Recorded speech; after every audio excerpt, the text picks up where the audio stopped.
Se ha acompañado hasta 8. Universales. Si vas seguro, estás tranquilo. Vamos inmediatamente con los títulos. A esta hora, tercer bloque informativo, 8:07 minutos. Noticias de esta jornada para usted. Exdiputada beltranena llegada Valdetti y Flavio Montenegro de GIT se entregan a la justicia. No, yo lo que les digo que bueno que se estén presentando y que estén enfrentando los procesos que cada quien y los señalamientos que cada quien le corresponden y que los vengan a dilucidar aquí.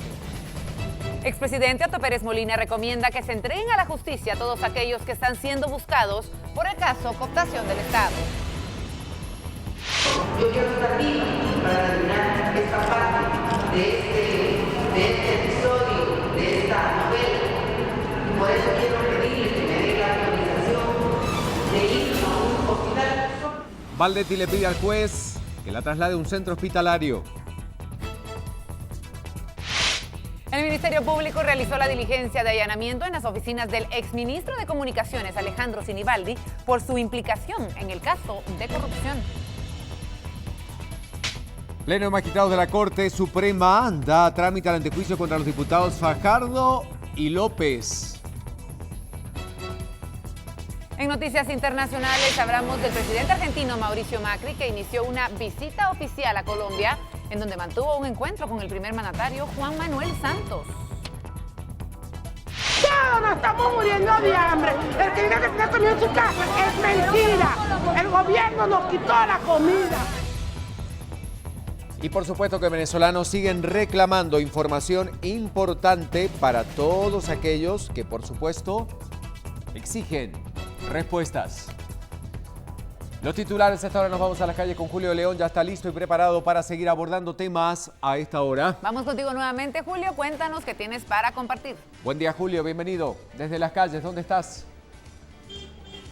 Claro que sí, compañero, nosotros continuamos con este reporte de lo que sucede en las calles y la ciudad de Guatemala es tan diversa. Y uno de los puntos donde a esta hora de la mañana suele haber pues bastante carga vehicular es en la zona 1, específicamente en este punto, la 10ª Avenida y 17 Calle, donde a esta hora de la mañana nosotros podemos ver el tránsito de los dos carriles que salen de la zona 1 hacia el estadio Mateo Flores, y es justamente una parte de la ciudad donde pues los usuarios tienen que anticipar un poco la salida de casa, ¿no? Esta esquina precisamente, como le repito, 10ª Avenida y 17 Calle, es un punto donde también usuarios del transporte público deciden tomar taxis particulares, taxis privados más bien, para poderse dirigir a destinos como el Obelisco. Estamos hablando incluso de colas de usuarios donde ocupan un taxi de 7 o a 8 personas inclusive como máximo, por un costo de alrededor de 5 quetzales para poderse dirigir, como le digo, a puntos como lo sería el Obelisco. Así que bueno, es algo que siempre vale la pena considerar. Es también una de las consecuencias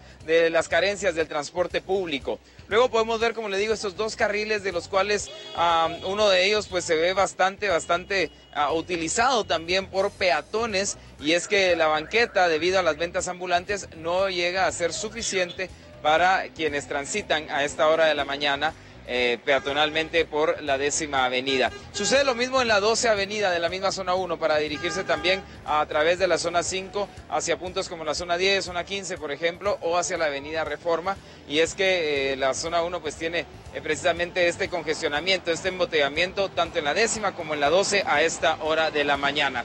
Bien, hay otros puntos que vale la pena mencionar, como el periférico a la altura de la colonia 4 de febrero, donde hubo una colisión vehicular, la salida del Senma también hacia la Aguilar Batres con un fuerte congestionamiento, la ruta al Atlántico también en el tramo a Sanarate, estamos hablando de una obstrucción de alrededor de 30 minutos por reparaciones en la misma ruta al Atlántico, así que mucha precaución.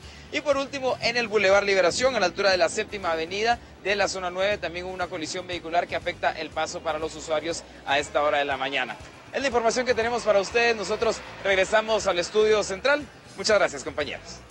Gracias. Y hoy el tema, recordemos, es riesgo por sismos. Después de lo que hemos sentido recientemente, el de ayer fue el más fuerte del año y tuvo 20 réplicas. Importante entonces estar preparados, y para ello María René tiene una llamada importante. Con esto cerramos entonces el tema central que hoy estamos abordando. María René, contigo.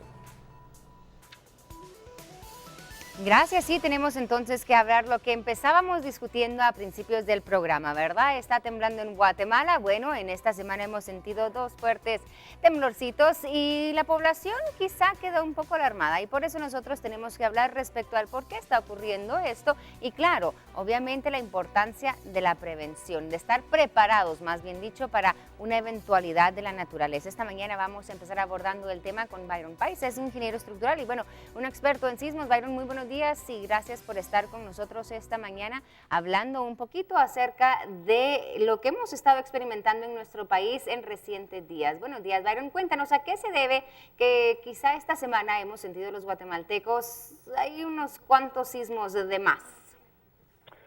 ¿Qué tal, María René? Buenos días. Pues sí, ayer tuvimos un movimiento relativamente fuerte, ¿verdad? Ahí en el sur, en la parte de la subducción. Sí es importante hacer ver que no necesariamente eso implica que ha habido un aumento en ningún momento en el nivel de sismicidad de la zona. En realidad el nivel se mantiene constante y es pues el mecanismo regular de la placa, digamos, para liberar energía, el simple y sencillamente provocar eventos menores, ¿verdad? Claro. ¿Por qué entonces cuéntanos, bueno, Guatemala sabemos que sí es una de esas zonas que está sujeta a este tipo de sismos, a este tipo de movimientos telúricos. Explícanos un poquito más el por qué Guatemala entonces es un poco más vulnerable que otros países.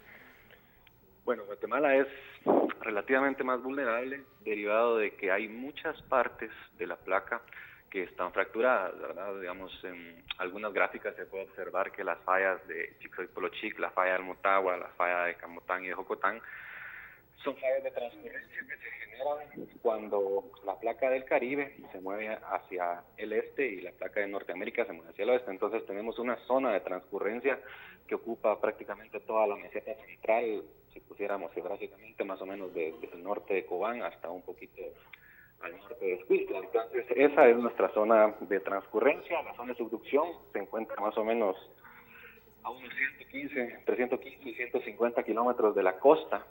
Ahí es donde la placa de Cocos en general subduce, se mete, digamos así, por abajo de la placa del Caribe y es pues nuestra zona de alerta constante, ¿verdad? Que por el momento, y como ya lo hemos vivido pues en los últimos años, no hemos tenido movimientos tan fuertes con excepción de el movimiento que hubo en San Marcos, ¿verdad? Precisamente, bueno, Byron, y sabes que importante también resaltar, o bien lo mencionábamos con anterioridad, se hacía, digamos, una comparación de un terremoto, por ejemplo, el terremoto en Haití y un terremoto en Chile. O sea, ¿qué va a hacer que un país, que la población esté preparada para una eventualidad como esta? Así que algo como algún sismo no se convierta quizá en una tragedia, en un desastre. Sí es importante ver que la tragedia sí es evitable, ¿verdad? Digamos, si uno cumple las normas establecidas por CONRED, si uno cumple las normas establecidas por la Asociación Guatemalteca de Ingenieros Estructurales, AGIES, estas normas son capaces de prever colapsos, que es principalmente el objeto de la norma, ¿verdad? Entonces, daños siempre podemos esperar, lo esperamos, es la forma regular de disipación de energía de las estructuras, por lo que una forma real y práctica de reducir el riesgo sísmico es cumplir precisamente todos estos lineamientos. Perfecto, Byron, entonces cuéntanos ahora o enfaticemos, es importante estar preparados, ¿no? Nosotros como ciudadanos también contribuimos a evitar que este tipo de hechos naturales se vuelvan en tragedias. ¿Y cómo nos preparamos? La importancia precisamente de estar preparados tanto ciudadanos así como, bueno, entidades públicas y organizaciones. Sí, con respecto a estar preparados, yo pienso que tenemos que tener por lo menos la conciencia de que estamos sujetos a la probabilidad, por menor que sea, de que esto puede suceder, ¿verdad? Entonces no es una cuestión para tomar ninguna acción diferente, digamos, a lo que hacemos día a día, más que estar conscientes de que si un evento de verdad llegara a suceder, tenemos que mantener la calma, tenemos que seguir los lineamientos básicos que se han dado durante muchos años, ¿verdad? No salir corriendo, alejarse de las ventanas, ubicarse en áreas donde la concentración de muros, por ejemplo, sea alta y pues se entiende que entonces en esas áreas es donde hay un menor riesgo de colapso de las estructuras. Perfecto. Bueno, Byron, gracias por tu llamada, haber aclarado un poquito más entonces respecto a estos movimientos y quizá traer también un poco de calma a la población que siempre tiende a alterarse un poquito cuando sentimos estos movimientos telúricos, especialmente como el de ayer que se sintió un poquito fuerte. Y muchísimas gracias, Byron, por haber estado con nosotros esta mañana y seguimos hablando de la importancia que tiene el estar preparado. Bien, escuchábamos a Byron Páez hablar al respecto, pero ¿qué hacemos? ¿Qué podemos hacer nosotros como ciudadanos para poder estar preparados? Saben, la Conred siempre lanza estas advertencias o más bien consejos para toda la población. En pantalla vamos a repasar entonces algunas de esos consejos que nos da la Conred por cualquier eventualidad. Se recuerda, en la mochila de 72 horas, tomemos conciencia, sí es importante estar preparados. Alimentos no perecederos o enlatados debería de contener esta mochila.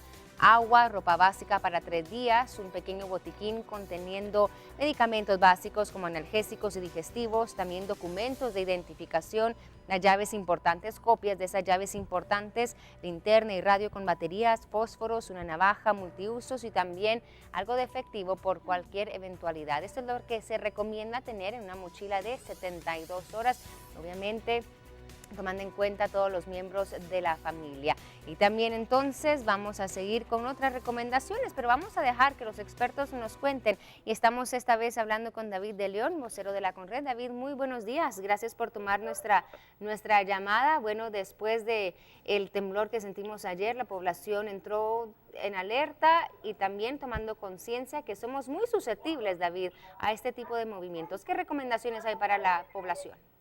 Claro, María, un gusto saludarles. Sí, luego de este evento sísmico que sin lugar a dudas generó algún tipo de temor en la población, creo que es necesario hacer el llamado a la población a siempre pues estar preparados. Tomar en cuenta que Guatemala es un país en donde la actividad sísmica es constante, por lo tanto, lo que ustedes ya van a conocer, la mochila de las 72 horas, es algo que podemos nosotros tener listo en nuestras casas. Aparte que la mochila de las 72 horas es por cada integrante de la familia. Luego sabemos que en el caso de los sismos, pues no se puede predecir cuándo van a ocurrir, entonces es necesario pues siempre en el lugar donde estemos, en donde nos encontremos, en el lugar donde trabajamos, en centros escolares inclusive, se tengan identificadas rutas de evacuación, puntos de reunión, extintores, por ejemplo también considerar tener un kit de primeros auxilios con elementos básicos, por ejemplo, que puedan servir para atender a una persona en un momento determinado. Y lo principal tiene que ser, al momento que ocurre un sismo, sabemos que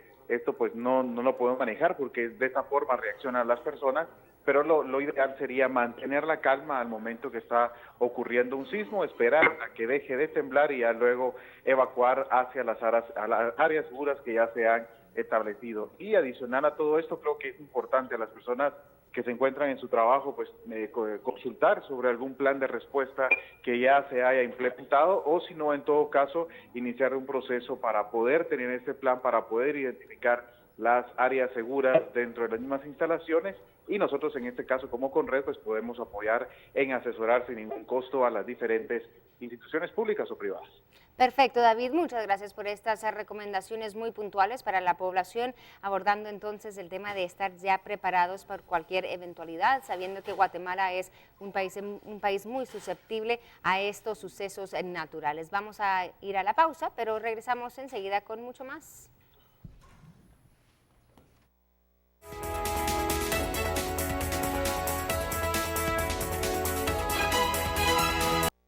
Universales, si vas seguro, estás tranquilo.